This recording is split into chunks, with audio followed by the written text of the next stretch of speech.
bendiciendo en gran manera. Sean bienvenidos para el estudio de la palabra de Dios. Bienvenidos a esta escuela dominical. Quiero invitarles para orar. Quiero invitarles para ponernos en las manos de nuestro Dios. Oremos. Señor, te damos muchas gracias por la vida que nos prestas. Te damos muchas gracias por el cuidado que tienes de nosotros. Te damos muchas gracias, Señor, porque de muchas maneras tú muestras tu bondad, muestras tu cuidado, muestras tu presencia con nosotros. Gracias, gracias por eso. En esta hora te estamos pidiendo dirección, te estamos pidiendo sabiduría y también te estamos pidiendo por cada participante del estudio de tu palabra, para que podamos aprender, para que podamos entender la verdad que quieres que aprendamos. Bendito Señor, estamos pues pidiéndote sabiduría y también, Dios, ayúdanos a poner en práctica lo que aprendamos. Permite que la presencia tuya la sintamos en medio de nosotros. Oramos en el nombre de Cristo Jesús. Amén. Vamos a dar comienzo al estudio del Evangelio según San Lucas. Es un nuevo comenzar. Quiero que en esta ocasión tengamos una introducción al Evangelio de Lucas. Y para esto les invito a leer la Biblia en Lucas capítulo 1, versos 1 al 4. Lucas capítulo 1, versos 1 al 4. La palabra de nuestro Dios dice: puesto que ya muchos han tratado de poner en orden la historia de las cosas que entre nosotros han sido ciertísimas, tal como nos lo enseñaron los que desde el principio lo vieron con sus ojos y fueron ministros de la palabra, me ha parecido también a mí, después de haber investigado con diligencia todas las cosas desde su origen, escribírtelas por orden, oh excelentísimo Teófilo, para que conozcas bien la verdad de las cosas en las cuales has sido instruido. Estos versículos, algunos estudiosos dicen que fue escrito en el griego clásico de la literatura griega. Las obras griegas, las obras de la literatura griega comenzaban con un prólogo como este que estamos leyendo. Con esto se nos deja ver de dónde era el escritor. Y antes de ir a esto de la nacionalidad del escritor, quiero que pensemos un momento en el propósito que tenía Lucas al escribir este evangelio. Nosotros podemos ver que Lucas es el único evangelista que nos dice desde el comienzo cuál es su método y cuál es su propósito al escribir este libro. Dice Lucas, hablando de su método, que él tomó en cuenta escritos de otros escritores. Dice Lucas que él está familiarizado con otros escritos acerca de la vida de Jesús y de los milagros de Jesús. Miren cómo dice el verso 2, verso 1 y verso 2. puesto que ya muchos han tratado de poner en orden la historia de las cosas que entre nosotros han sido ciertísimas, tal como nos lo enseñaron los que desde el principio lo vieron con sus ojos y fueron ministros de la palabra. El escritor Lucas dice que él leyó otros escritos y así, al estar investigando, leyendo, es que él escribe este evangelio. Ahora, dice el verso 3, la última parte, da el nombre de un hombre, de una persona, Teófilo. Parece que el propósito de Lucas era que Teófilo conociera bien la verdad acerca de Jesús, acerca de cosas que él ya había sido o había recibido instrucciones. Dice el verso 4, la última parte, en las cuales ha sido instruido. Lo que está haciendo Lucas es poner en orden los escritos, está poniendo en orden y está dando datos de modo que confirmaran lo que ya se le había enseñado a Teófilo. El escritor de Lucas, el autor, se identifica con los cristianos que habían afirmado estas cosas que él escribió. El verso 1 dice, puesto que ya muchos han tratado de poner en orden la historia de las cosas, y miren esto, que entre nosotros han sido ciertísimas. Lucas afirma que las cosas, o sea, los relatos y las doctrinas que se enseñan en este evangelio son enseñanzas que se dieron oralmente y que los que dieron esas enseñanzas lo vieron con sus ojos. Dice, tal como nos lo enseñaron los que desde el principio lo vieron con sus ojos. Lucas dice que lo que él escribió fue algo que enseñaron unos que vieron con sus propios ojos.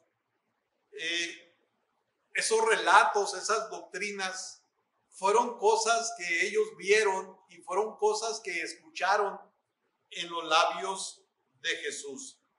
Entonces nosotros podemos entender esto. Lucas está diciendo que él no vio, él no fue el testigo ocular de las cosas que escribió. Fueron cosas que él escuchó de personas que sí vieron, Y Lucas quiere afirmar esto. Cosas que fueron ciertísimas, Fue muy cuidadoso y exacto en su búsqueda para ser testigo. Fue muy cuidadoso y exacto investigando cada relato, cada doctrina que él enseña. Lucas, el autor, fue Lucas, el médico amado. Así lo llamaba el apóstol Pablo. Lucas, el médico amado. En Colosenses, capítulo 4, el verso 14, allí se hace referencia a este escritor.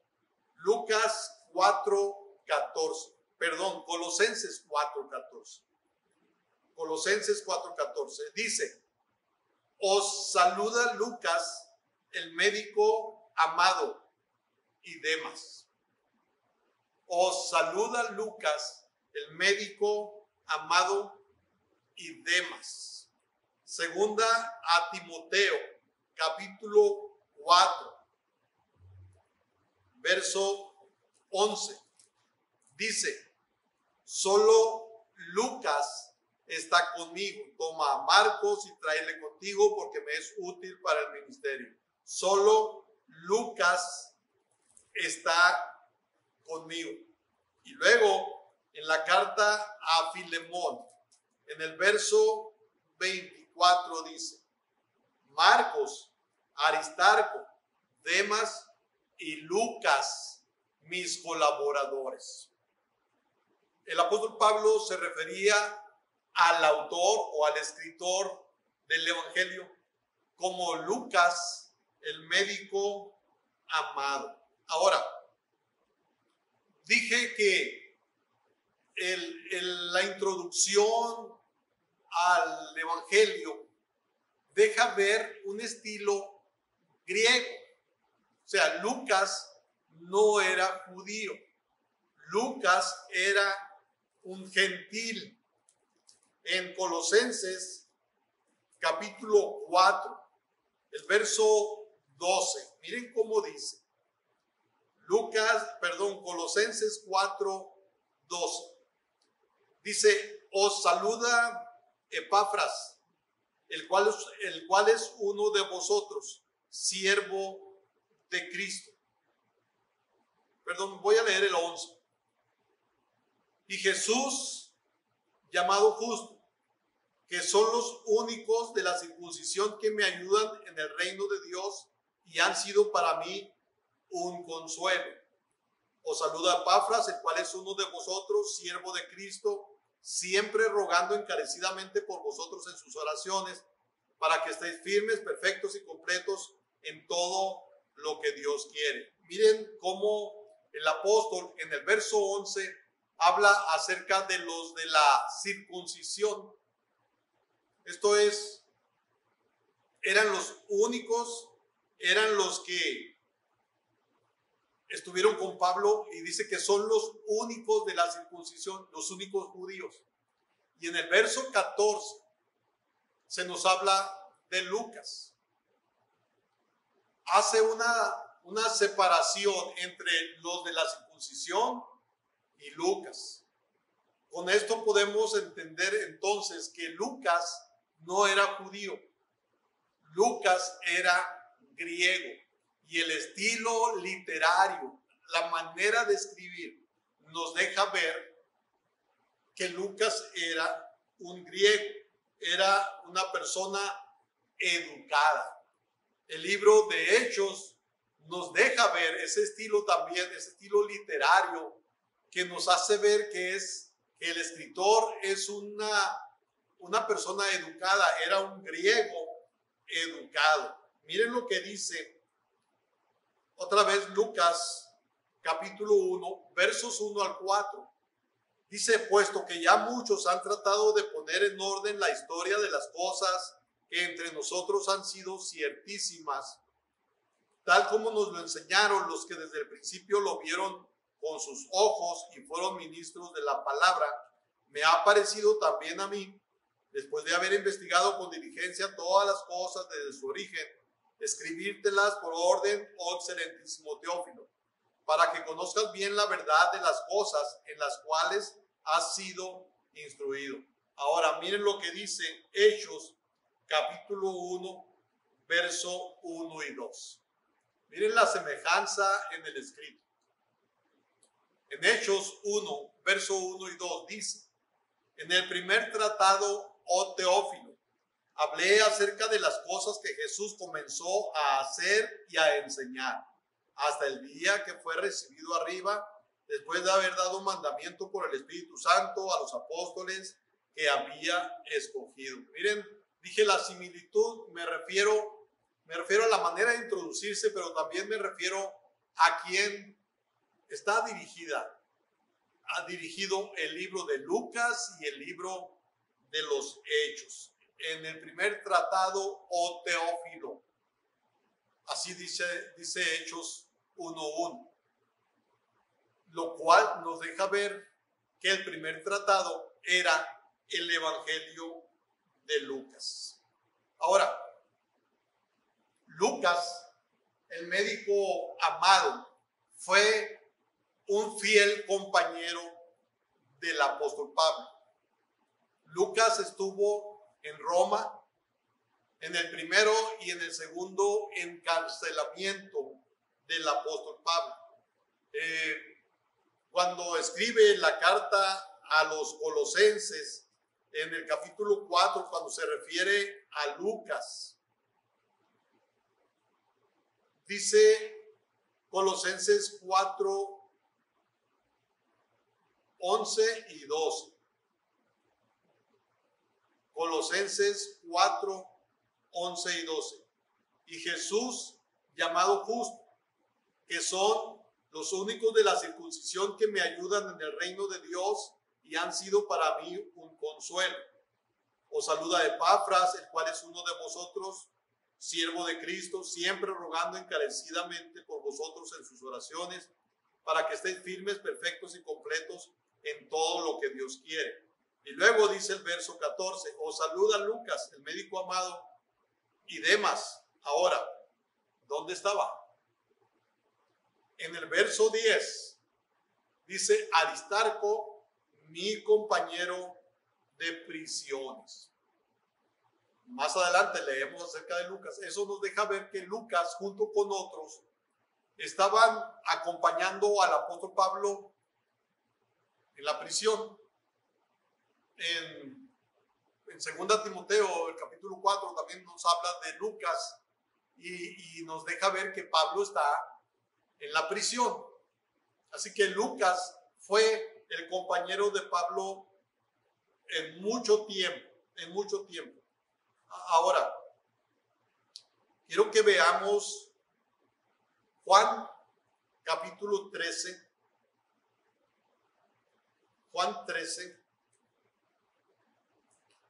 Quiero hacer una referencia, por eso les estoy pidiendo que leamos Juan 13, verso 23. Juan 13, 23. Dice, y uno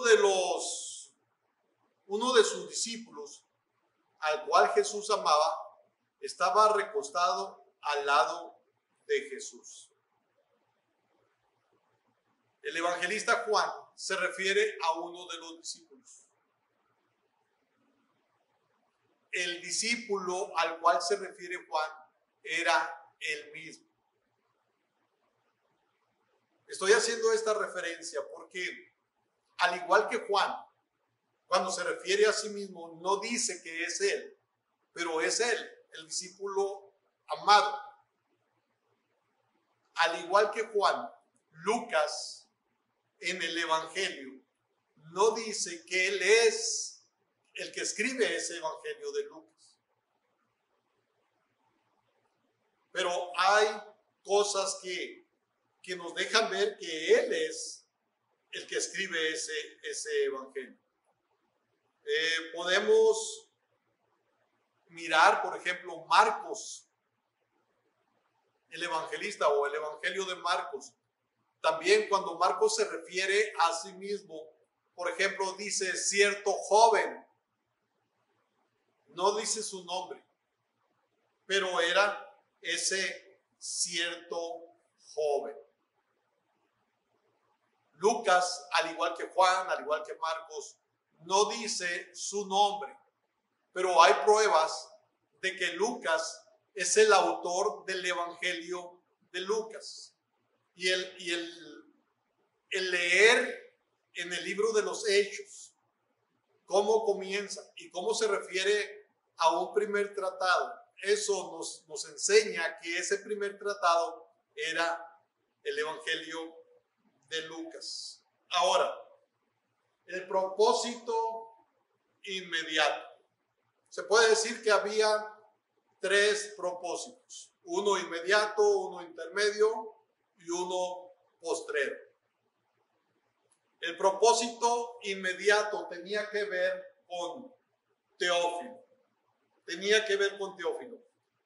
El Evangelio de Lucas, primero, fue escrito para que un hombre llamado Teófilo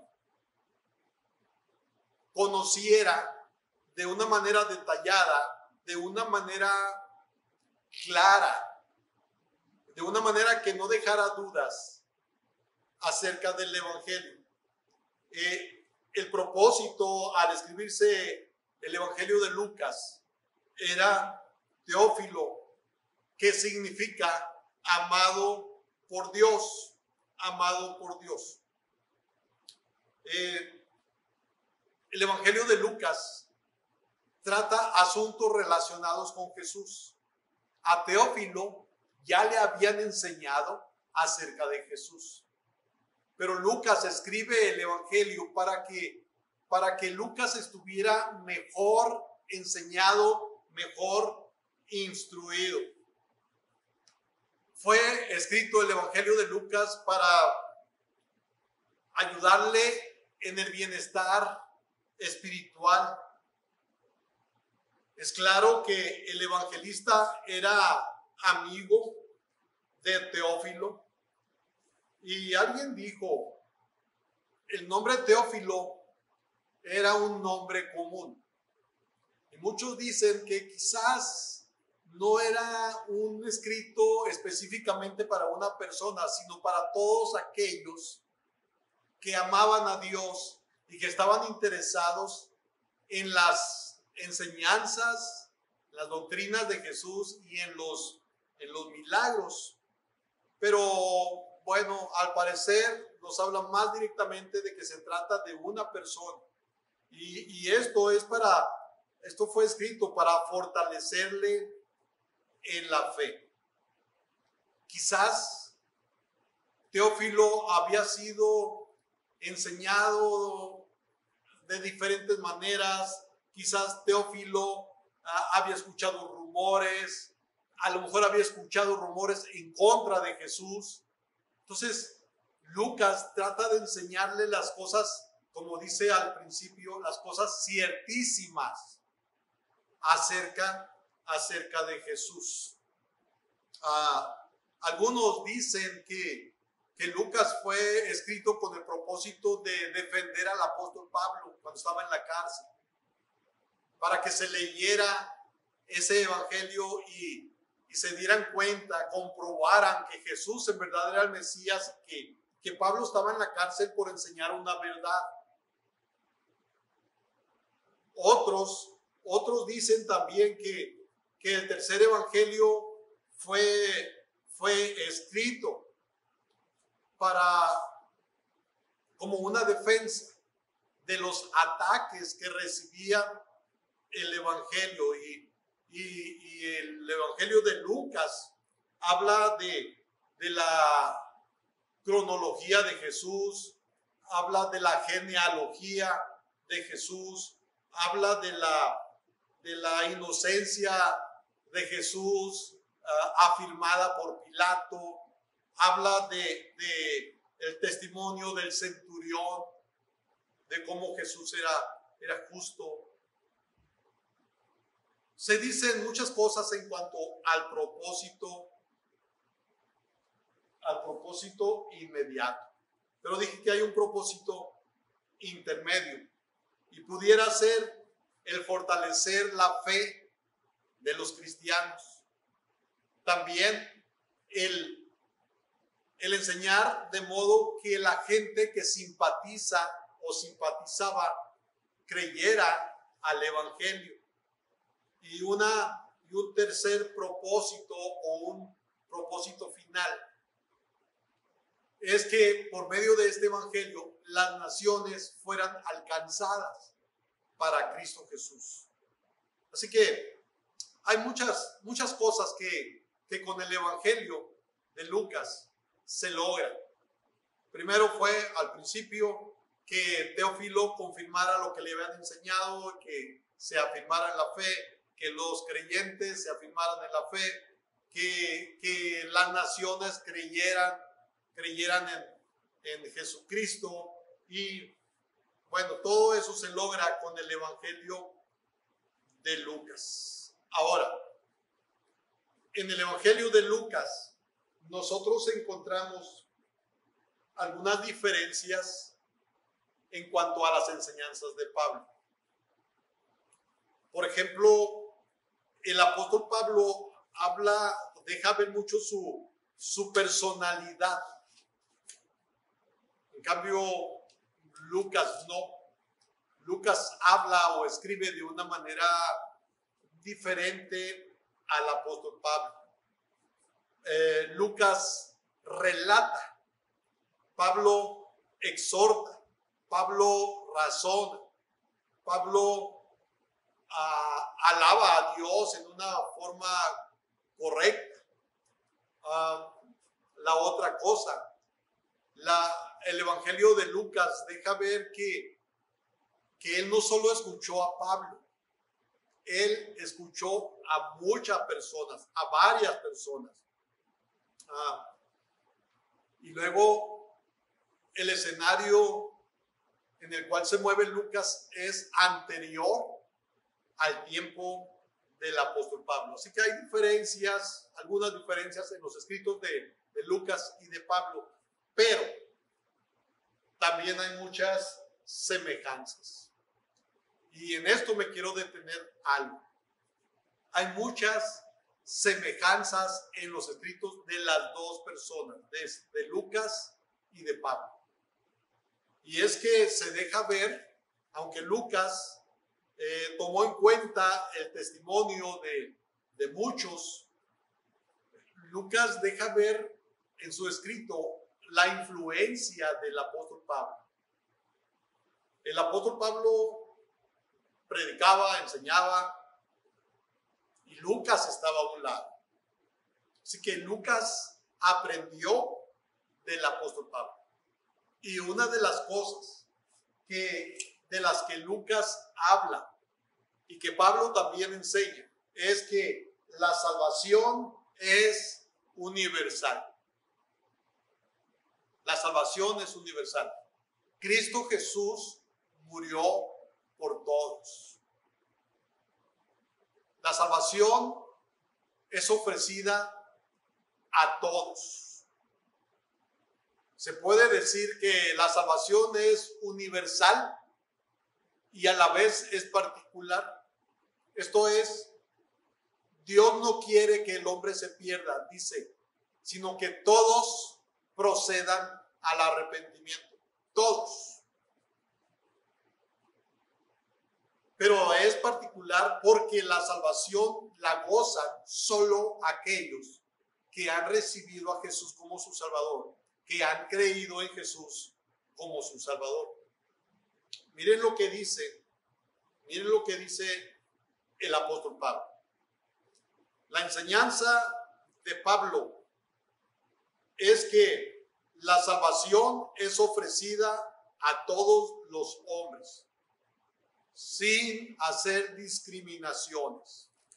No importa la raza, no importa el sexo, no importa la edad, no importa la posición social, no importa la nacionalidad, la salvación es ofrecida a todos. En Romanos capítulo 3, versos 21 al 24 dice: pero ahora, aparte de la ley, se ha manifestado la justicia de Dios, testificada por la ley y por los profetas. La justicia de Dios por medio de la fe en Jesucristo para todos los que creen en Él, porque no hay diferencia, por cuanto todos pecaron y están destituidos de la gloria de Dios, siendo justificados gratuitamente por su gracia, mediante la redención que es en Cristo Jesús. Miren esto. Dice el verso 22 en la segunda parte: para todos los que creen en Él, porque no hay diferencia. Hermanos, amigos, la salvación del alma, el no ser condenados, es algo que Dios ofrece a todos los hombres. Dice este versículo: para todos los que creen en Él. Dios salva, Dios justifica a todo aquel que cree en Cristo Jesús. porque no hay diferencia. Dios no hace acepción de personas. No importa qué raza seas tú, no importa de qué color seas tú, no importa qué posición social tengas tú, no importa de qué sexo seas, hombre o mujer, no importa. Dios te ofrece salvación, Dios te justifica por medio de Jesucristo. La salvación y la justificación es universal. Pero luego dice también Romanos, el capítulo 10, verso 11 al 13.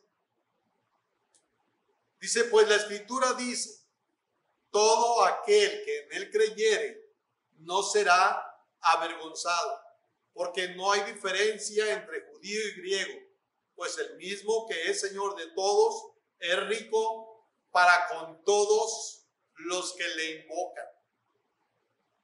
No hay diferencia entre judío y griego, porque aquel que es, dice, Señor de todos, es rico para con todos los que le invocan. Si una persona invoca el nombre de Jesucristo, si una persona pide perdón de sus pecados, se arregla con Dios y recibe a Jesús como su Salvador, es salvo. La salvación es universal, no importa quién sea la persona, no importa lo que haya hecho, si ella se ha arrepentido de sus pecados, pide perdón a Dios, recibe a Jesucristo como su Salvador, la salvación es para esa persona. Dios no hace diferencias. Eso es lo que está diciendo el apóstol Pablo. Luego, segunda a los Corintios, el capítulo 5, versos 18 al 21. Dice, y todo esto proviene de Dios, quien nos reconcilió consigo mismo por Cristo y nos dio el ministerio de la reconciliación. Que Dios estaba en Cristo reconciliando consigo al mundo, no tomándoles en cuenta a los hombres sus pecados, y nos encargó a nosotros la palabra de la reconciliación. Así que somos embajadores en nombre de Cristo, como si Dios rogase por medio de nosotros. Os rogamos en nombre de Cristo, reconciliados con Dios. Al que no conoció pecado, por nosotros lo hizo pecado, para que nosotros fuésemos hechos justicia de Dios en él. Dios estaba en Cristo reconciliando consigo al mundo.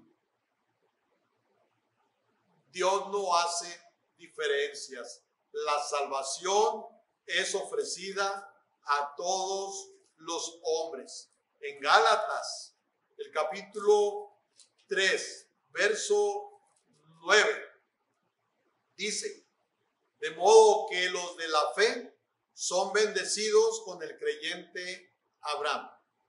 Y luego el verso 14, para que en Cristo Jesús la bendición de Abraham alcanzase a los gentiles, a fin de que por la fe recibiésemos la promesa del Espíritu. Y el verso 29 dice, y si vosotros sois de Cristo, ciertamente el linaje de Abraham sois y herederos según la promesa. Herederos según la promesa. La salvación es para todos los que son de Cristo. Para todos. Pablo, al igual que Lucas, al igual que Pablo, hablan de la salvación como algo universal, como algo ofrecido a todos los hombres. Efesios 2, verso 8, porque por gracia sois salvos por medio de la fe. Y esto no de vosotros, pues es don de Dios. Dice, por gracia sois salvos. Verso 14, porque Él es nuestra paz, que de ambos pueblos hizo uno, derribando la pared intermedia de separación. El tercer evangelio también afirma esto, que la salvación es universal. Lucas, en el capítulo 2, verso 30 en adelante dice, porque han visto mis ojos tu salvación, la cual has preparado en presencia de todos los pueblos, luz para revelación a los gentiles y gloria de tu pueblo Israel. Miren cómo habla de los judíos o de Israel y de los gentiles. Dios ofrece la salvación a judíos y a gentiles. Dios ofrece la salvación a todo hombre, no importa su nacionalidad. En el capítulo 4, verso 18 y verso 19 dice, el Espíritu del Señor está sobre mí por cuanto me ha ungido para dar buenas nuevas a los pobres, me ha enviado a sanar a los quebrantados de corazón, a pregonar libertad a los cautivos y vista a los ciegos, a poner en libertad a los oprimidos, a predicar el año agradable del Señor. Miren cómo el evangelista Lucas habla de esa salvación ofrecida a todos los hombres. En el verso 25, de ahí mismo de Lucas 4, dice, y en verdad os digo que muchas viudas había en Israel en los días de Elías, cuando el cielo fue cerrado por 3 años y 6 meses, y hubo una gran hambre en toda la tierra. Pero a ninguna de ellas fue enviado Elías, sino a una mujer viuda en Sarepta de Sidón. Y muchos leprosos había en Israel en tiempo del profeta Eliseo, pero ninguno de ellos fue limpiado, sino Naamán el sirio. Dije que la salvación es universal, la salvación es ofrecida a todos. Pero al igual que aquella viuda, puede ser que algunos no alcancen esa salvación. Dije, al igual que aquella viuda recibió de parte de Dios un milagro, Dios hizo una gran obra en la vida de ella. Y había muchas otras viudas, pero ¿por qué Dios solamente hizo un milagro con ella? La Biblia dice, hablando de Jesús, que Él vino al mundo para salvar a los pecadores. Pero también la Biblia dice, para que todo aquel que en Él cree no se pierda, mas tenga vida eterna. O sea, la salvación es ofrecida a todos, pero la salvación la va a gozar, la va a experimentar la persona que ponga su fe en Jesucristo. La persona que reciba a Cristo Jesús como su Salvador. Está escrito. Dice, y esta es la vida eterna, que te conozcan a ti, el único Dios verdadero, y a Jesucristo, a quien has enviado. El que tiene al Hijo, tiene la vida. El que no tiene al Hijo de Dios, no tiene la vida. Es necesario recibir a Jesús para tener a Jesús, al Hijo de Dios. Y para que teniendo a Jesús tengamos vida eterna, que tengamos la salvación de nuestra alma. En Lucas, el capítulo 13, verso 29. Lucas 13, 29.